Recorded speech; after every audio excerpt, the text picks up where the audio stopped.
Napasmado ang bunganga. Beep, beep, beep, beep, beep. Ang tagalupa na viral ang mukha. Bip, bip, bip, bip, bip. Bumibip, bip, bip, bip, bip, bip, bip, bip, bip, bip, bip na ba? Ang lahat. Martian. Beep, beep, beep, beep. Enrico Pañero. Bip, bip, bip, bip, bip.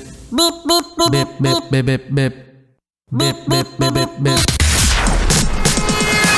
Tik tilaok! Tik tik tilaok! Beep, beep, beep, beep, beep. Ito na ang 101.1 Yes FM Balitang Oy, yan sinasabi nga mga Yes friend na sorry seems to be the hardest word. Yan ang isa sa pinakamahirap sabihin kapag kayo ay nagkasala sa isang tao. Dali-dali lang sabihin yan eh. Ayun, sorry seems to be the hardest word. Ang dali-dali. Paano ba magsabi ng sorry? Sige nga, turuan mo kami. Ganito lang. Paano? Edi sorry. Edi sorry. Alam mo, parang utang na loob mo pa no? Na magsosorry ka.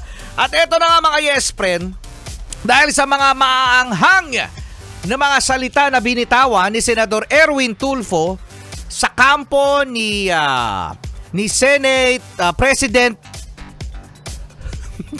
ang hirap sabihin. Dalawa kasi Senate President eh. Ano ba yan? Dalawa kasi Senate President nga. Oo, no? Oo, yan.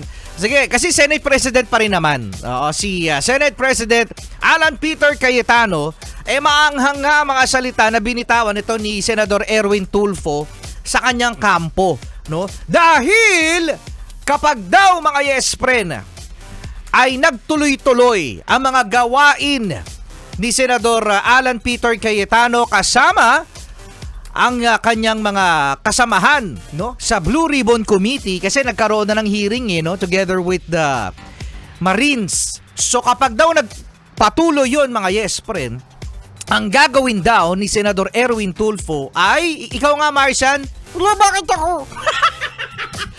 ikaw magsabi na sinabi ni Senador Erwin sa pagbabanta sa Cayetano Block kapag sila ay nagpatuloy sa kanilang mga ginagawa. Sabi ni Senador Erwin Tulfo. Oh, anong sabi? Hey! Papa-aresto ko kayo! At Oh, yung ano nyo... wag mo dagdagan! Ay, di ba ganon? Kukwelyuhin ko kayo! Kukwelyuhan ko kayo! Oo, yun. No, ipapaaresto at kukwelyuhan daw. Yan, palabas itong kampo ni Senate President Alan Peter Cayetano. Yun. So talagang mga yes friend, talagang mga harsh words. Yan ang mga nanggagaling dito kay Senador Erwin Tulfo at na-realize niya nang siya ay mahimasmasan na hindi raw yon dapat na mangyari, no? At hindi daw yon dapat maging attitude ng isang senador. O ano? May na-realize ka din! Oh. Eh di sorry! Sorry. At least kahit papano, no? Na-realize naman ni Senador Erwin Tulfo na mali yung ganun. Kasi nakakasindak yan mga yes friend, lalong-lalo na sa mga nakakakinig at hindi magandang ehemplo, sa mga yes friend natin. Kasi sabi, ay okay lang pala yun na magsalita ng ganun.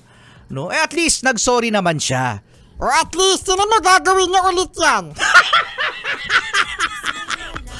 Gagawin niya ulit yan! Nag-sorry na nga eh. Eh di sorry! Sorry na eh. Charlie, good morning! Charlie, good morning.